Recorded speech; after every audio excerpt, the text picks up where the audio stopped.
Vamos a definir lo que es farmacodinámica, y es que es el estudio de los efectos bioquímicos y fisiológicos que los medicamentos o fármacos, como les llamamos, generan sobre un organismo.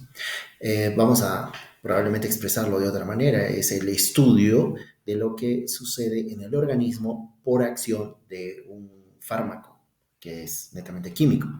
Ahora, es la respuesta que se espera de un fármaco puede ser inhibir o activar alguna función que ya existe en el organismo, porque es importante recalcar que los fármacos no crean funciones nuevas, ni tampoco en los lugares en los que van a actuar las crean, sino que van a modificar procesos que ya son propios de una célula.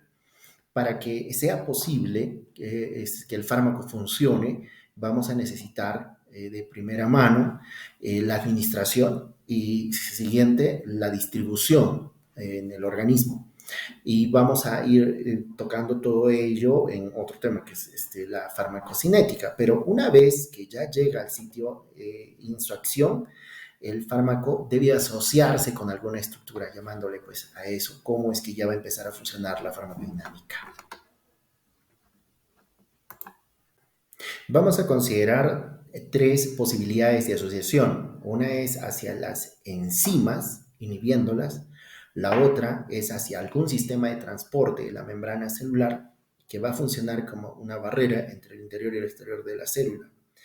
Y la otra es cuando se unen a los llamados receptores. Este componente del organismo que generalmente son proteínas.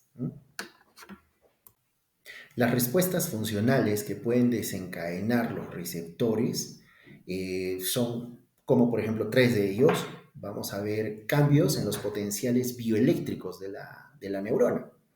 Ya sabemos que eso es necesario para la transmisión de un adecuado impulso nervioso. La otra es una modificación de la actividad a través de diversas enzimas. Y por último, modificar la producción de alguna proteína en su tipo o cantidad. Vamos a aclarar que la unión de un fármaco con su receptor se va a realizar dado que la molécula más próxima al receptor es atraída por fuerzas electrostáticas, uniéndose a partir de diferentes cargas eléctricas. Buenas noches, señor docente. Buenas noches, compañeros. Continuando con la exposición, yo voy a hablar sobre los ligandos. Los ligandos nos dice que es igual a lo que se une. Es toda sustancia que actúa sobre los receptores, ya sea endógeno o exógeno, con capacidad para mediar en la comunicación intercelular. Ahora vamos a ver los ligandos endógenos. En los ligandos endógenos tenemos cuatro tipos.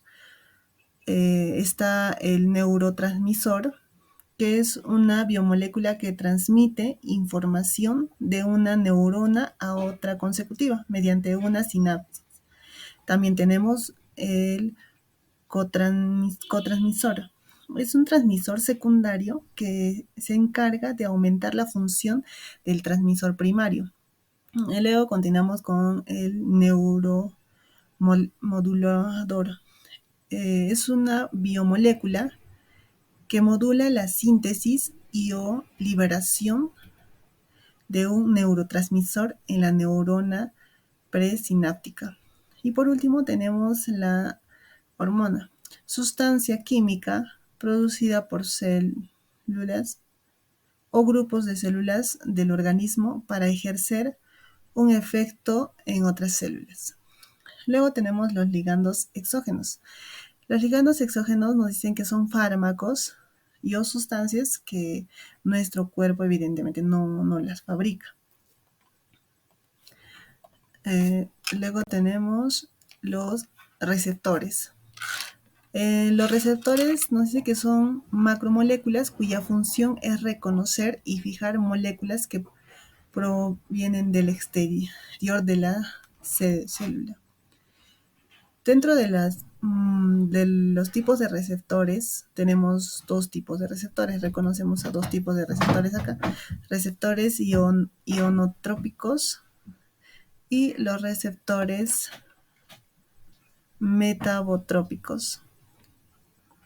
Los receptores ionotrópicos son asociaciones de proteínas que forman un canal iónico a través de la membrana. Y los receptores metabotrópicos son estructuras complejas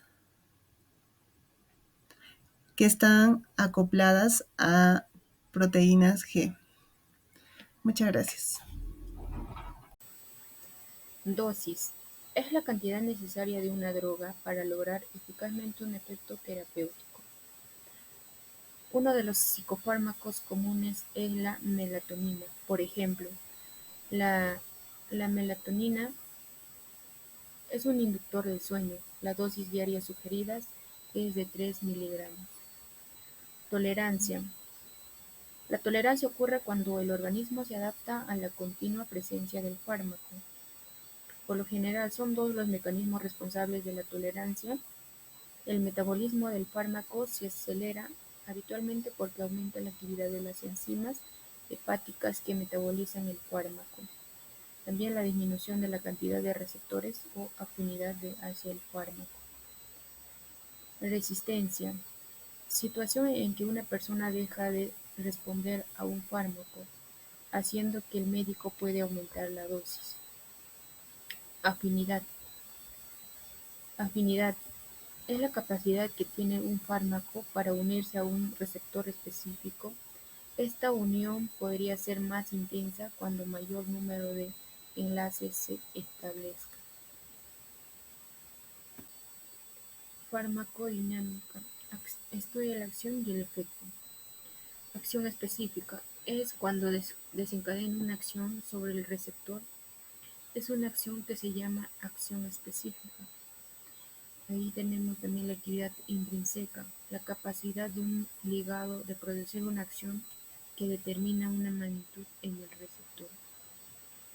Eficacia: es la máxima actividad intrínseca que se puede obtener con un ligado sobre un receptor. La potencia: la potencia se relaciona con la magnitud de la dosis, es decir, la cantidad de fármaco. Decimos que una droga es más potente cuando una dosis menos se consigue la misma respuesta. Esto tiene que ver con una afinidad del fármaco o con un receptor. Tanto la potencia como la eficacia son dos de los factores que los médicos consideran al seleccionar el fármaco más apropiado para un determinado paciente. El objetivo de la terapia es alcanzar el efecto terapéutico con el mínimo de efectos secundarios. Por eso se utiliza la mínima cantidad de fármacos necesarios. Para cada fármaco existe una dosis mínima efectiva por debajo de la cual produce un efecto. También vamos a hablar de selectividad. En algunos casos, los fármacos se unen a las células por medio de receptores que se encuentran en la superficie de estas. Obviamente, los receptores no fueron creados por la naturaleza para que los medicamentos se les pudiera adherir. Sin embargo, los fármacos se aprovechan de esta función natural, fisiológica, que tienen los receptores. Esta idea nos permite explicar el concepto de selectividad de un fármaco, ya que algunos de ellos solo tienen capacidad de adherirse a un subtipo específico de receptor, mientras que otros son como una llave maestra que se adhieren a varios tipos de receptores. Los fármacos no selectivos tienen la misma afinidad por todos los subtipos de receptores y los fármacos selectivos se unen solo a un subtipo de receptor.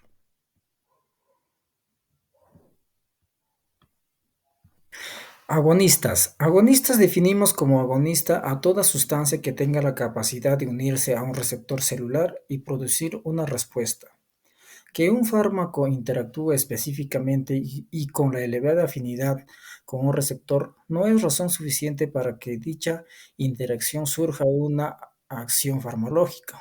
Para ello, ocurre un preciso que el fármaco tenga el poder de modificar la molécula receptora en la forma necesaria a fin que se desencadene un efecto. Agonista completo. Para la droga que tiene la máxima actividad intrínseca obtenible de ese sistema, es decir, que es la más eficaz, reservamos el nombre de agonista completo.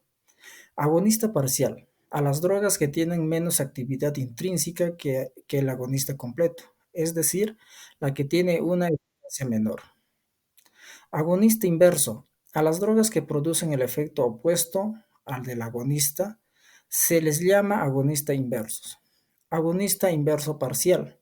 Sin embargo, algunos agonistas inversos tienen una menor eficacia, por eso se les denomina agonistas inverso parciales. Los agonistas, hay otras drogas que actúan sobre el sistema de receptores, pero no los activan, los bloquean, y su efecto solo puede verse en presencia del agonista porque disminuyen o anulan la respuesta del receptor al mismo. Estos reciben el nombre de agonistas o bloqueadores. Los agonistas más comunes son los competitivos y los irreversibles. Los competitivos se unen al receptor de manera reversible si se aumenta la dosis del agonista. La respuesta tisular, es decir, el cambio ocasionado en el tejido celular vivo, puede volver a la normalidad, vuelve a su estado anterior, a diferencia de los irreversibles, que por más que se incremente la concentración del agonista, no se vuelve al estado celular anterior. Este tipo de bloque solo es útil en el tratamiento de algunos tumores.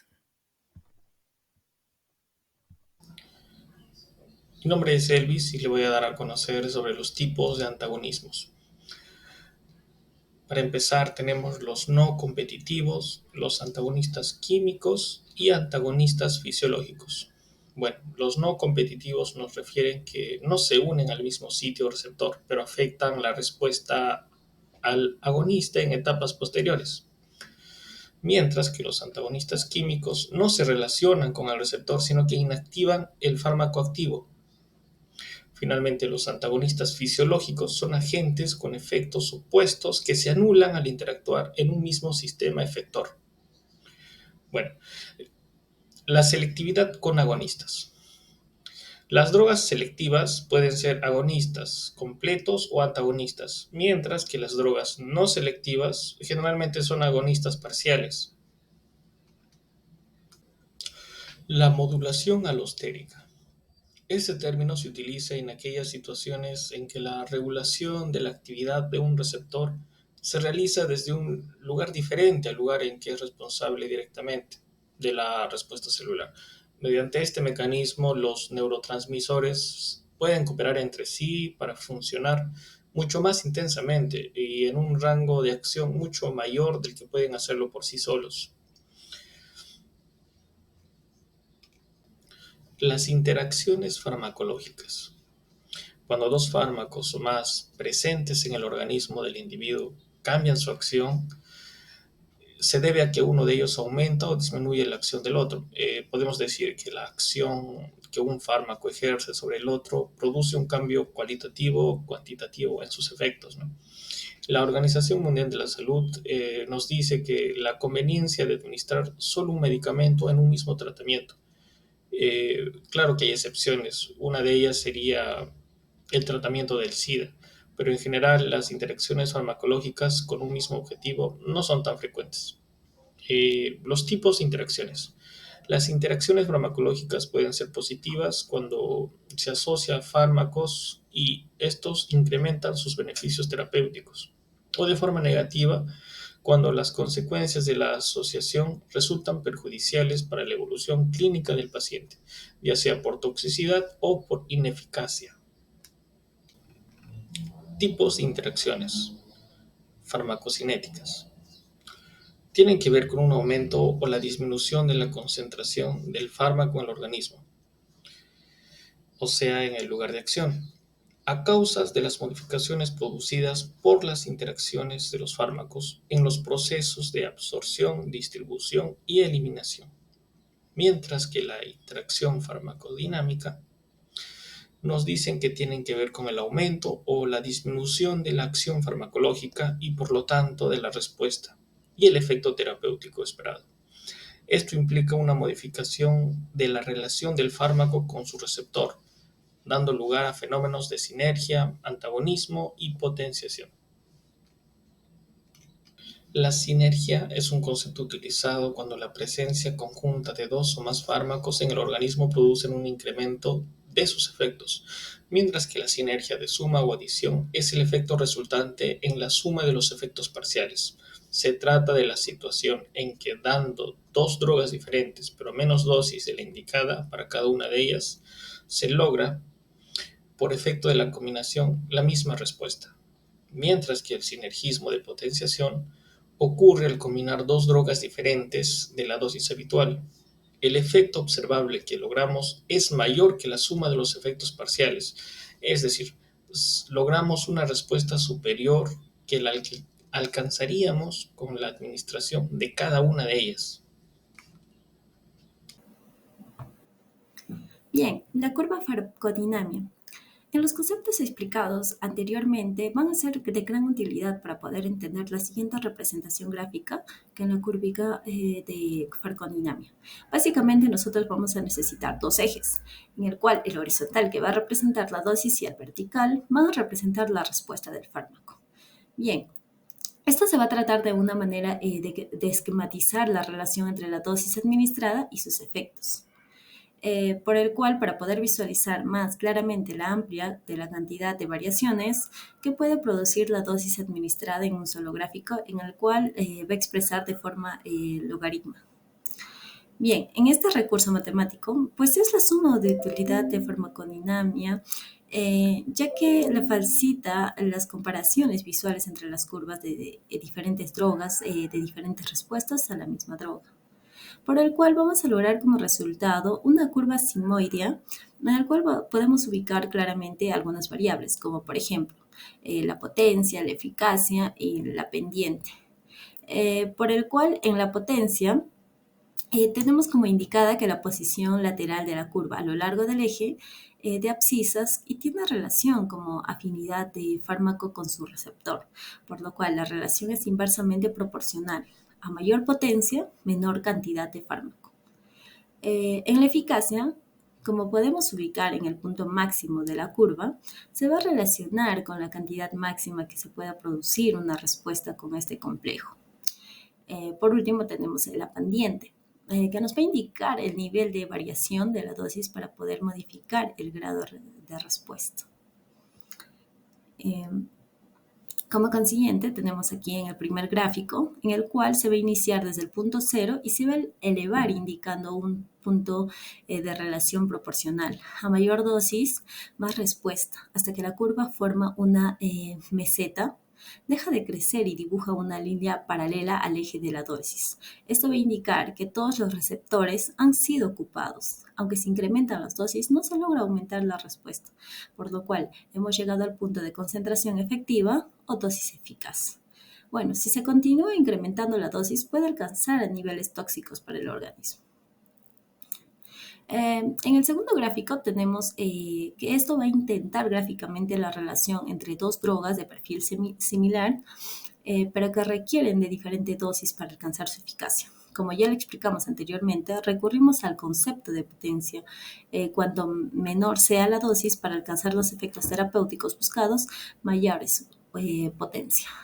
Por ejemplo, si hablamos de los antipsicóticos, veremos ampliamente más adelante que podemos comparar el haloperidol con la clorpromacina, ya que ambos tienen la misma eficacia antipsicótica, pero se requieren de 300 miligramos de clorpromacina para poder así lograr el mismo bloqueo de 2 que con 1 miligramo de haloperidol. El haloperidol es más potente ya que se requiere una menor dosis para alcanzar una igual eficacia. Eso sería todo. Muchas gracias.